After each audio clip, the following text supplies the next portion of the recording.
All right, so what we're gonna start off with is we're gonna take off the vacuum port for the throttle body. We're gonna follow this, and we're gonna trace these first couple sections of line to get these disconnected.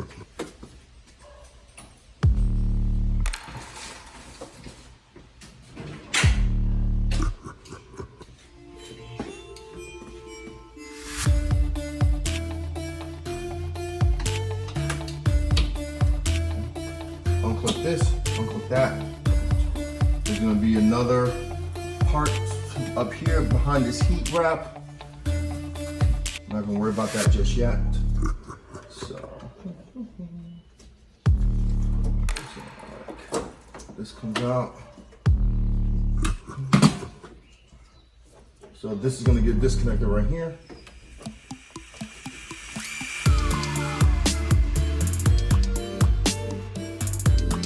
Get a screwdriver for that.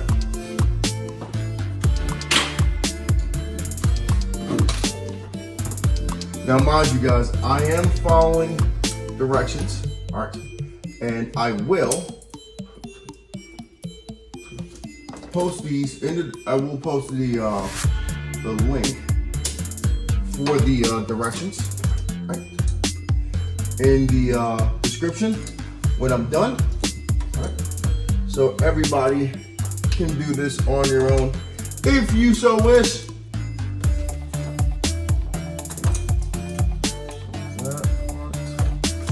This out the way.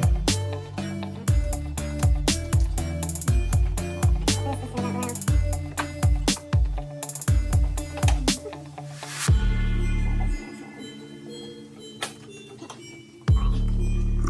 that, but that pressure relief, there was a vacuum bottle down behind the fender liner, which we will get to later. Okay?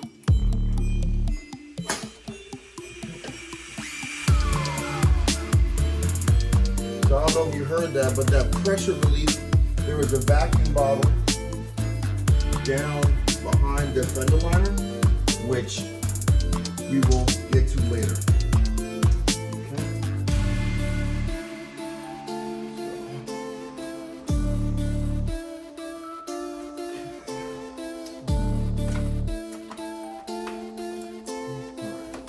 Next step in the directions.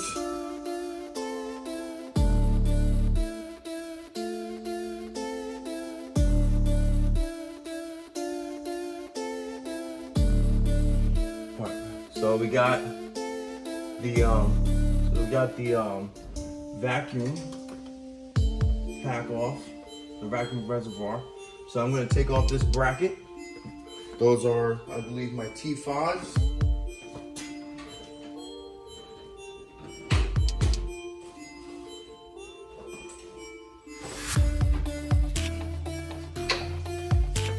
I got H5s. Yeah, these are H5s.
Where'd that go? Okay, that's not good. All right, so I took off the vacuum bracket, the vacuum reservoir bracket, and as I did so, yeah, one of the one of the what is it called, COP bolts just, you know, popped right out. I mean, that's not cool. Not cool at all. What the heck, bro? So I'm gonna see if I can find that afterwards. That's weird. They just hopped right out like that, almost like they want to run away. Come back here. Oh, I have extra. And face me.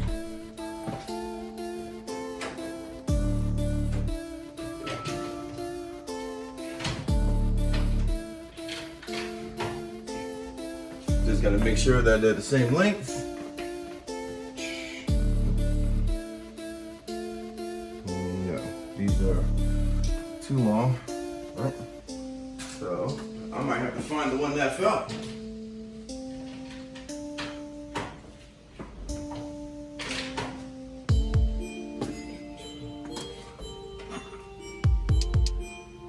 That's too short. It's too short. A little short, but it might work.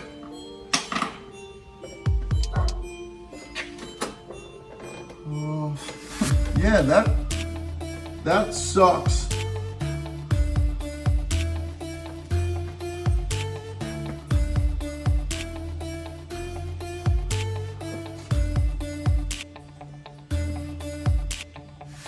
Yeah, so I found it. It was stuck. Right there. It got stuck. I thought I dropped it. Explains why I didn't hear no clinkety clank. Alright. Back to it. Alright. So this is this has been disconnected. Alright. Bend this up out the way. Right. So the next part, give me a minute.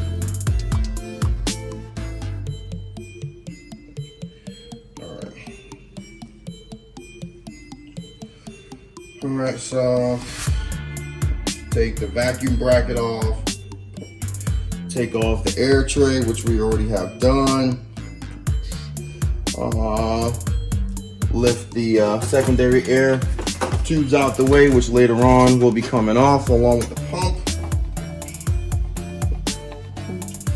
These cords are already disconnected from this bracket, so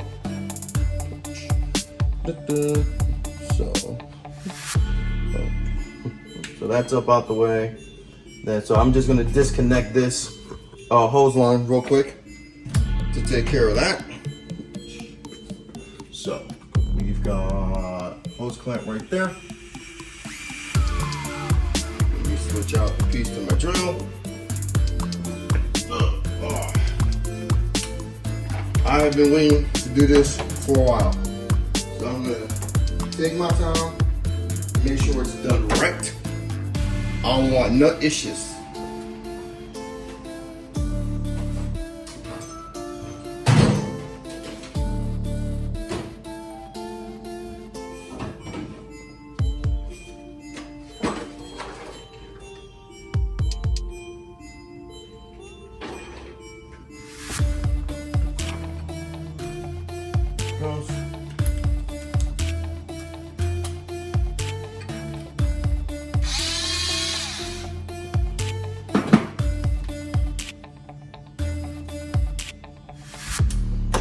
Okay, there's that. I gotta cut that off.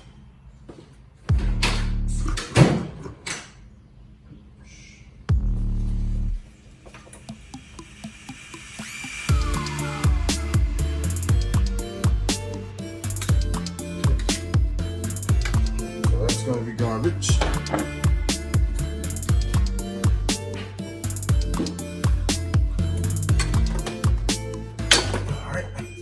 So there are your hoses. So these are not connected to the combination valve on the AWD.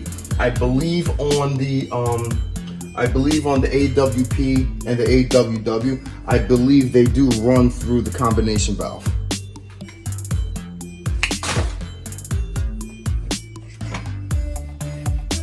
All right, so the next step, they want us to unscrew the coolant bowl lid to relieve the pressure from the system. All right. All right, that's been loosened up, sitting off the side. All right, so next we are going to remove the retaining clip from the coolant head temp sensor. So I'm gonna move you guys around over here.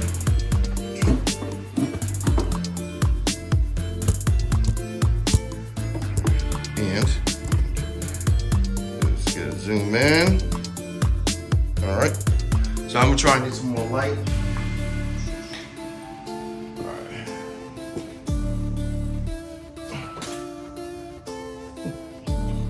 That looks all right. So bear with me because I'm going to be a little bit in the way. All right, so bend that up out the way. So while you're doing this, as you can tell, it's going to be a little bit messy because you got all these hoses and stuff in the way. I did unclip the intake hose to create some flexibility.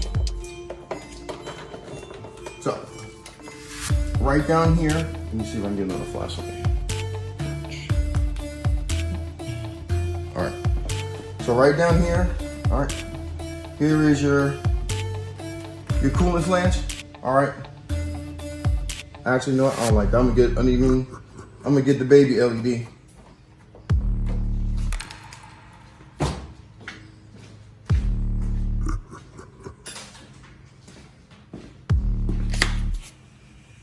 That's much better. All right.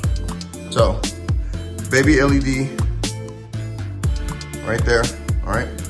So, we're gonna get a flathead screwdriver. We're gonna pull this retaining clip out, and that will allow us to lift this out. So before we do that, I'm gonna get some rags, place them underneath, so it catches any coolant spilling.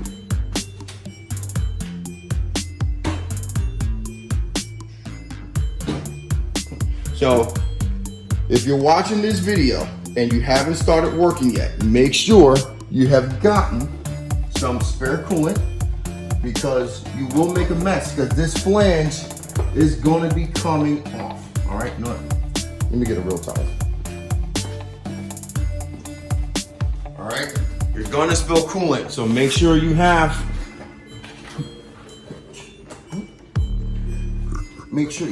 some coolant ready. The one good thing is that if you've had a leaking flange, this would be the first time or the best time to clean it, upgrade it to one of the aluminum ones, and get you sitting per the baby. All right, so let me get my pliers.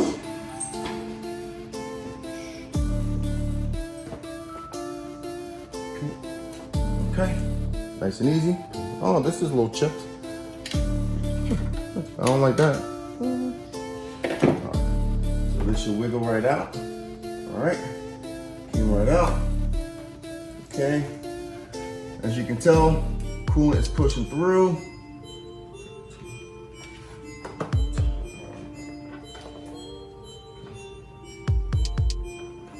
All right, a little bit more than I had hoped.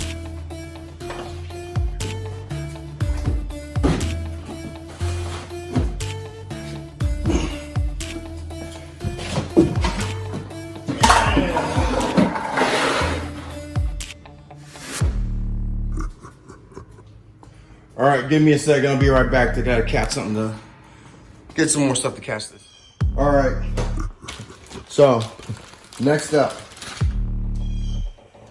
we're gonna get the main coolant flange back on. Right. This also comes with its own new stainless steel hardware, some lock washers, and some bolts. So, what I'm gonna do is, before I start mounting this up, I'm going to get the bottom hose in place and get that locked. What that'll do is that will help me get a quick line up Okay, good. So,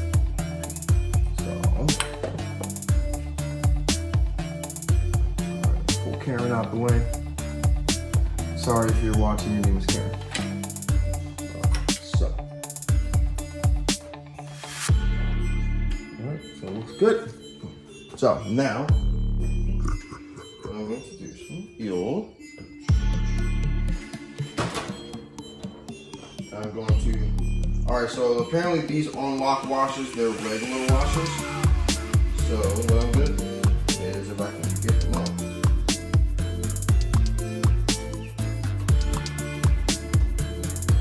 Where's my magnet?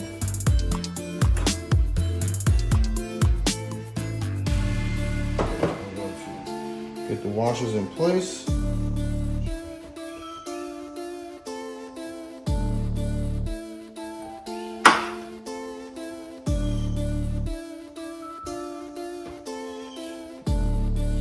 So, and I'm going to mock up the gasket before I get everything in place, make sure it lines up. Okay. Make sure the distances are correct. Looks good. Okay. And just like last time, I'm going to start with the bottom bolt.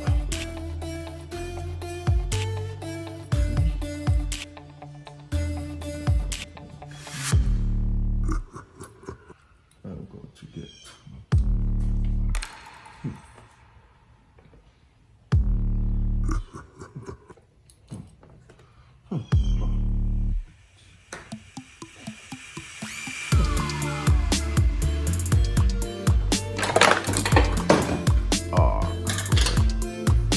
what?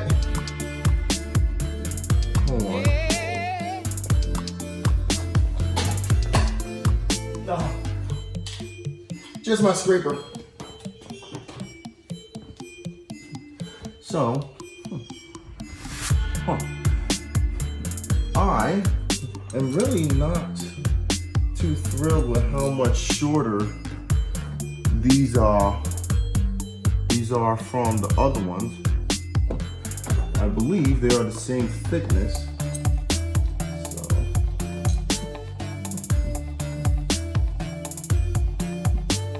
yeah, I'm just gonna use the old hardware because I don't like how short the newer.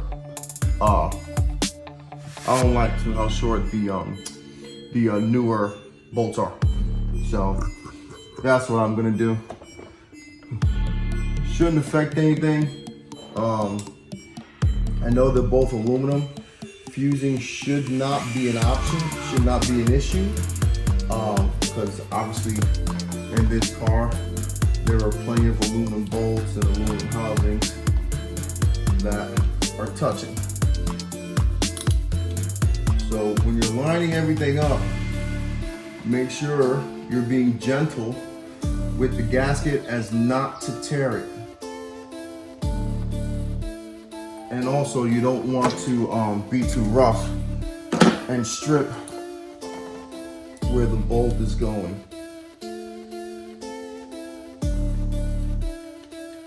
Okay, so that's lined, that's started.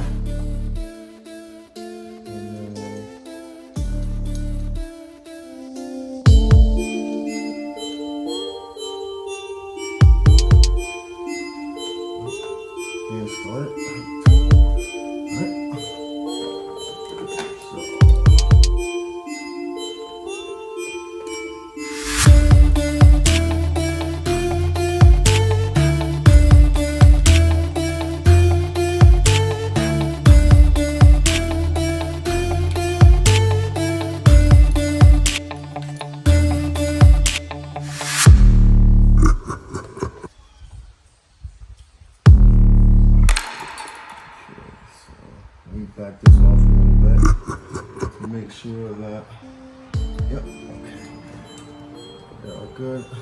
So make sure before you tighten this all the way down that you confirm that your bolts are aligned.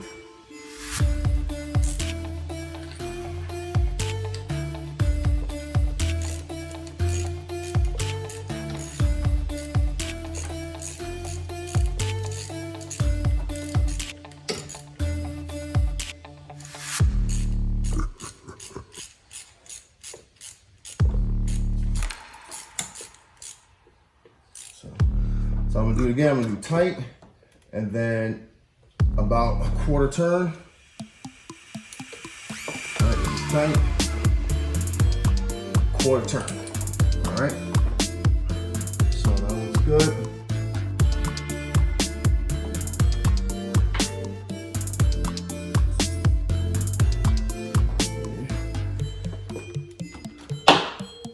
Gasket looks in place, gasket is set. All right, let me just double check to make sure that there aren't no torque specs to this, because we don't want anything coming loose while we're driving. Okay, so I didn't find any torque specs. So getting it tight and then going about an 1/8 to a quarter turn seems pretty good. There's no movement at all. You know, these things seem pretty locked down.